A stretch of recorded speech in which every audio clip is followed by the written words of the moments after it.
এটা গাড়ি অ্যাক্সিডেন্ট হয়েছে, সিকিমের লোক ছিল, 5 জন ছিল, ওর মধ্যে 3 ফিমেল ছিল, 2 জন মেল ছিল। 3 জন ফিমেলে এক্সপায়ার হয়ে গেছে, 3 জন ফিমেল এক্সপায়ার হয়ে গেছে। 2 জন মেল আছে।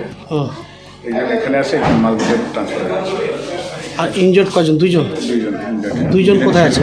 একজন এখানে আছে, একজন মালবাজার হসপিটালে ট্রান্সফার করা হয়েছে। ভয়ঙ্কর পথ দুর্ঘটনায় মর্মান্তিক মৃত্যু হল 3 মহিলার, জখম হয়েছেন আরও 2 জন। তারা সিকিমের গ্যাংটক এলাকার বাসিন্দা। পুলিশ ও হাসপাতাল সূত্রে জানা গিয়েছে, মৃতদের নাম ময়না ছেত্রী, পবিত্রা গুরুং ও সঙ্গীতা ছেত্রী।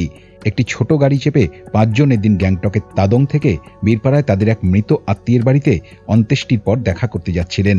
পথে গাড়ি নিয়ন্ত্রণ হারিয়ে উল্টে গেলে ঘটনাস্থলেই 3 জনের মৃত্যু হয়, যারা জখম হয়ে বর্তমানে শুল্কাপাড়া ও মালবাজার সুপার স্পেশালিটি হাসপাতালে চিকিৎসাধীন। জখমদের নাম ভানু ভক্ত যোগী ও শচীন কার্কি।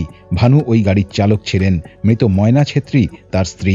হতাহতদের প্রত্যেকেই একে অপরের আত্মীয়। ঘটনাটি ঘটে রবিবার দুপুরে নাগরাকাটার ধরণীপুর চা বাগানের সামনে 17 নম্বর জাতীয় সড়কে। দুর্ঘটনাগ্রস্ত গাড়িটি উল্টে রাস্তার পাশের ড্রেনে মুখ থুবড়ে পড়ে। দুমড়ে মুচড়ে যায় গাড়িটি।